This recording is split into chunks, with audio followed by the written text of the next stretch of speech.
নমস্কার, আপনারা দেখছেন নিউজ টুডে। আমি ত্রিপনা রয়েছে আপনাদের সঙ্গে। মালদায় শুট আউট তৃণমূল কাউন্সিলর দুলাল সরকার। ঝলঝলিয়ার মাতাল মোড় এলাকার ঘটনা।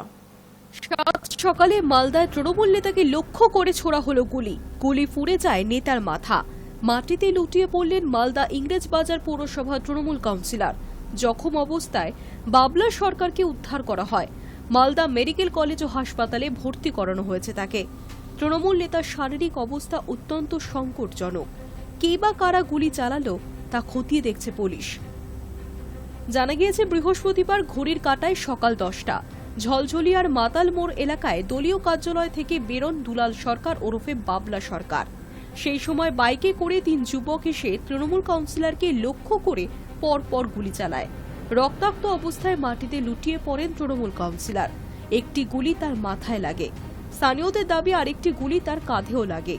তড়িঘড়ি ওই তৃণমূল নেতাকে উদ্ধার করে মালদা মেডিকেল কলেজ ও হাসপাতালে নিয়ে যাওয়া হয়েছে। সেখানেই চিকিৎসা চলছে তার। সকালবেলা উনি ফ্যাক্টরি গেছেন, গাড়ি থেকে নেমে ফ্যাক্টরিতে পিছন দিক দিয়ে 4টা ছেলে কয় রাউন্ড গুলি করেছে না করেছে কিছু বুঝতে পারছি না। উনি নিজের ফ্যাক্টরিতে যাচ্ছেন। কিসের ফ্যাক্টরি? ওনার প্লাইউডের ফ্যাক্টরি। পার্টি অফিস থেকে যাচ্ছিলেন?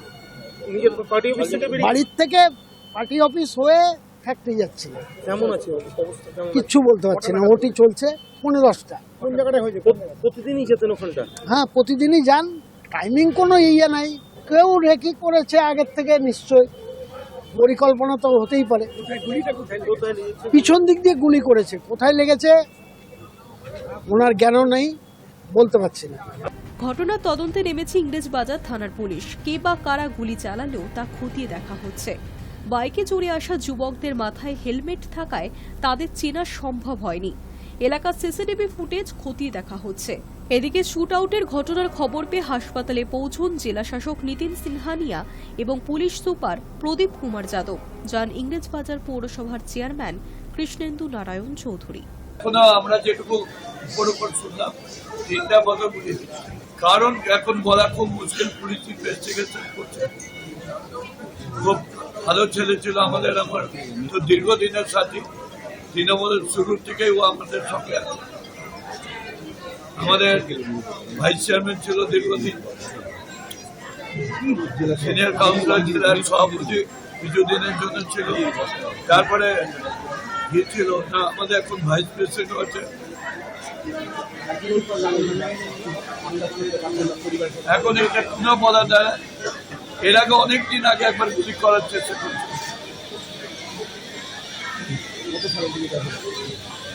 তাও 10 বছর আগে, 10 বছর।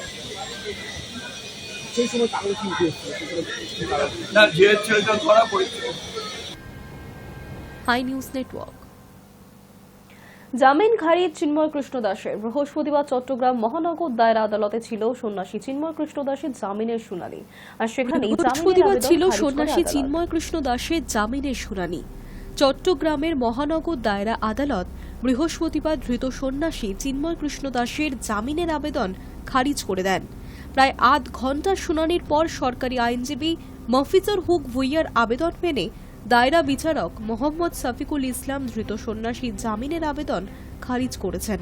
বিচারক জানান, রাষ্ট্রদ্রোহের মামলায় গ্রেফতার চিন্ময়ের বিরুদ্ধে অপরাধ প্রমাণিত হলে যাবজ্জীবন কারাদণ্ডের সাজা হতে পারে, তাই জামিন দেওয়া সম্ভব নয়। চট্টগ্রামের পুণ্ডরিক ধামের অধ্যক্ষ চিন্ময় কৃষ্ণকে গত 25শে নভেম্বর রাষ্ট্রদ্রোহের মামলায় গ্রেফতার করেছিল মোহাম্মদ ইউনুসের নেতৃত্বাধীন বাংলাদেশ অন্তর্বর্তী সরকারের পুলিশ। 26শে নভেম্বর চট্টগ্রাম আদালতে তার জামিনের আবেদন খারিজ হয়। ওই ঘটনাকে কেন্দ্র করেই উত্তপ্ত হয়ে ওঠে আদালত চত্বর। সেখানে আইনজীবী আলিফকে হত্যার অভিযোগ হিন্দু বিক্ষোভকারীদের বিরুদ্ধে। 11 জন হিন্দু বিক্ষোভকারীকে সরাসরি খুনের অভিযোগে গ্রেফতার করে চট্টগ্রাম পুলিশ। আদালতে ভাঙচুর অশান্তি মামলায় গ্রেফতার করা হয় আরও 40 জনকে। গত 3রা ডিসেম্বর আদালতে শুনানি থাকলেও জামাত সহ কট্টরপন্থী ইসলামী সংগঠনগুলির হুমকির জেরে চিন্ময় কৃষ্ণের পক্ষে কোনো আইনজীবী এজলাসে হাজির হতে পারেননি বলে অভিযোগ। 12ই ডিসেম্বরও তার জামিনের আবেদন খারিজ হয়েছিল। এবার শুনানির আগেও মৌলবাদী ইসলামী গোষ্ঠীগুলির তরফে আইনজীবীদের উপর ভীতি প্রদর্শন চলছে বলে অভিযোগ উঠেছে। চিন্ময় কৃষ্ণের প্রথম আইনজীবী শুভাশিস শর্মা গ্রেফতারি এড়াতে আত্মগোপন করেছেন আগেই। দ্বিতীয় আইনজীবী রবীন্দ্র দাস বুকে ব্যথা নিয়ে কলকাতার এসএসকেএম হাসপাতালে চিকিৎসাধীন। এই পরিস্থিতিতে বৃহস্পতিবার অপূর্ব কুমার ভট্টাচার্যের নেতৃত্বে বাংলাদেশ সুপ্রিম কোর্টের 11 আইনজীবীর একটি দল চিন্ময় কৃষ্ণের পক্ষে জামিনের সওয়াল করতে গিয়েছিলেন।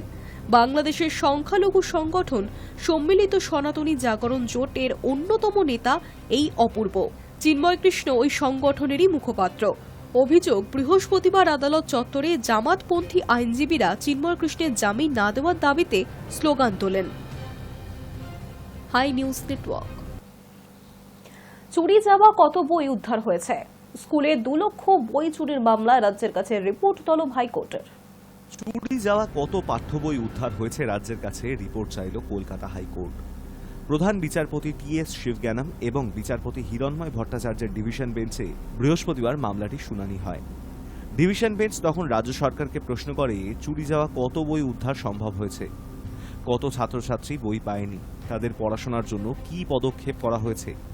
এরপরই জেলা প্রাথমিক স্কুল কাউন্সিলকে 3 সপ্তাহের মধ্যে এ বিষয়ে রিপোর্ট জমা দেওয়ার নির্দেশ দিয়েছে আদালত। 2022 সালে উত্তর দিনাজপুরের ইসলামপুর স্কুল এসআই এর অফিস থেকে 2 লক্ষ পাঠ্য বই চুরির অভিযোগ ওঠে। ওই বই চুরির তদন্ত পুলিশ সঠিকভাবে করছে না। এই অভিযোগ তুলে হাইকোর্টে জনস্বার্থ মামলা দায়ের হয়। মামলাকারীরা সিবিআই তদন্তের আবেদন জানান। বৃহস্পতিবার শুনানিতে রাজ্যকে প্রধান বিচারপতির প্রশ্ন, কয়েকটা বই নয় যে সাইকেল করে চুরি হয়ে যাবে, 2 লক্ষ বই কিভাবে একটি অফিস থেকে চুরি হয়ে গেল। উত্তরে রাজ্য জানায় 2 অভিযুক্তকে গ্রেপ্তার করা হয়েছে। নভেম্বর মাসে চার্জশিট দেওয়া হয়েছে। অনেক বই উদ্ধার করা হয়েছে। রাজ্যের জবাব শুনে প্রধান বিচারপতি আবার প্রশ্ন করেন, অভিযুক্তরা যদি ধরা পড়েন তবে এখনো কেন বই উদ্ধার করা গেল না? 2 বছরের মধ্যে বই উদ্ধার হলো না, আর কত সময় লাগবে? এরপরই আদালত জানায়, যেহেতু চার্জশিট পেশ হয়েছে, এই অবস্থা হাইকোর্ট পদক্ষেপ করলে বিচার প্রক্রিয়ার ওপর প্রভাব পড়বে। তাই আদালত তদন্ত নিয়ে আপাতত কিছু বলবে না। তবে 3 সপ্তাহের মধ্যে রিপোর্ট জমা দেওয়ার নির্দেশ দেওয়া হয়েছে রাজ্যকে। চুরি যাওয়া বইয়ের মূল্য আনুমানিক 3 কোটি টাকা। স্কুল পড়ুয়াদের জন্য ওইসব বই রাজ্যের শিক্ষা দপ্তর থেকে জেলা স্কুল পরিদর্শকের অফিসে যায়। সেখান থেকে বইগুলি এসআই অফিসে পাঠানো হয়। জেলার প্রাথমিক স্কুলগুলি সেই অফিস থেকে বই সংগ্রহ করে। তারপর তা বিনামূল্যে পড়ুয়াদের মধ্যে বিলি করা হয়। সেই বই এসআই অফিস থেকে চুরি হয়ে গিয়েছে বলেই অভিযোগ ওঠে।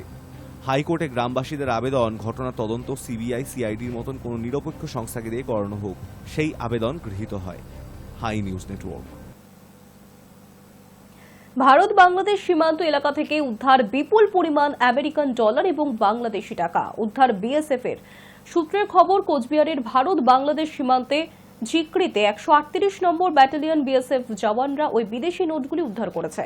দিনহাটা 2 নম্বর ব্লকে চৌধুরীহাট গ্রাম পঞ্চায়েতের ঝিকড়ি বিওপির ঘটনায় চাঞ্চল্যের সৃষ্টি হয়েছে এলাকায়। উদ্ধার হওয়া সেই আমেরিকান ডলারের পরিমাণ 1,03,800, যা ভারতীয় মুদ্রায় প্রায় 89 লক্ষ টাকা। এছাড়া উদ্ধার হয়েছে 1 লক্ষ বাংলাদেশি টাকাও।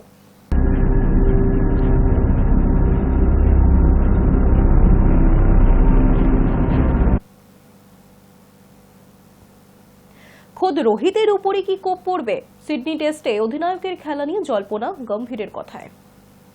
সিডনি টেস্ট খেলে তিনি অবসর নিতে পারেন বলেই জল্পনা তৈরি হয়েছিল। তবে বৃহস্পতিবার গৌতম গম্ভীর যা বললেন তাতে রোহিত শর্মার সিডনিতে খেলা নিয়েই প্রশ্ন উঠে গেল। গম্ভীর ইঙ্গিত দিয়েছেন, সিডনিতে রোহিতের প্রথম একাদশ থাকা নিশ্চিত নয়। পিচ এবং পরিস্থিতি দেখেই প্রথম একাদশ ঠিক করবেন তাঁরা। খোদ অধিনায়কেরই প্রথম একাদশে খেলা নিয়ে সংশয় তৈরি হওয়া সাম্প্রতিক অতীতে ভারতীয় ক্রিকেটে দেখা যায়নি। পার্থের টেস্টে রোহিত খেলেননি। দ্বিতীয় সন্তানের জন্মের কারণে দেশে ছিলেন তিনি। ভারতকে নেতৃত্ব দেন জসপ্রীত বুমরা। পরে 3টি টেস্টে রোহিতের রান একেবারেই উল্লেখ করার মতন নয়। তারপরেই টেস্ট থেকে অবসর নেওয়ার ব্যাপারে জল্পনা শুরু হয়েছিল। বৃহস্পতিবার গম্ভীরের মন্তব্যের পর প্রশ্ন উঠছে, মেলবোর্নেই কি শেষ টেস্ট খেলে ফেললেন রোহিত? বৃহস্পতিবার সাংবাদিক বৈঠক শুরুর আগে 2টি চেয়ার রাখা ছিল। শেষবার যখন এরকম হয়েছিল তখন রোহিতের পাশে বসে অবসরের ঘোষণা করেছিলেন রবিচন্দ্রন অশ্বিন। এদিন শোনা যায় গম্ভীর সাংবাদিক বৈঠকে আসবেন। আর একজনের নাম জানানো হয়নি। গম্ভীর একাই আসেন। এক সাংবাদিক প্রশ্ন করেন, ম্যাচের আগে সাধারণত অধিনায়কের আসার কথা, তিনি এলেন না কেন?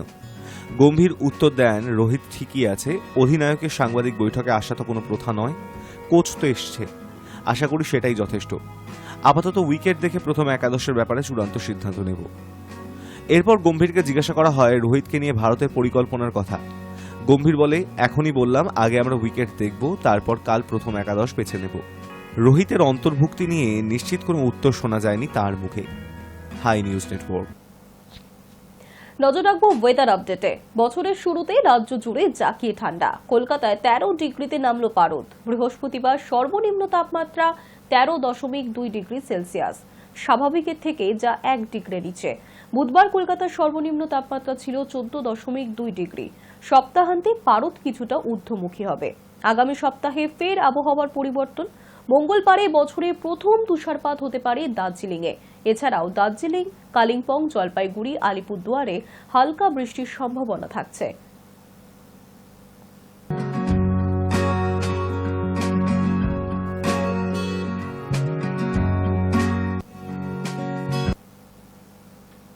বছরের শুরু থেকে বেশ খানিকটা ঠান্ডা পড়ে গিয়েছে। আগে থেকেই আবহাওয়া দফতরের উত্তরে সতর্কবার্তা ছিল। সেই পূর্বাভাস অনুযায়ী শীতের দাপট উত্তরের জলপাইগুড়ি জেলা জুড়ে। ঠান্ডায় জুবুথুবু জেলাবাসী। ঠান্ডায় একটু গরম উপভোগ করতে আগুন পোহাচ্ছেন অনেকেই।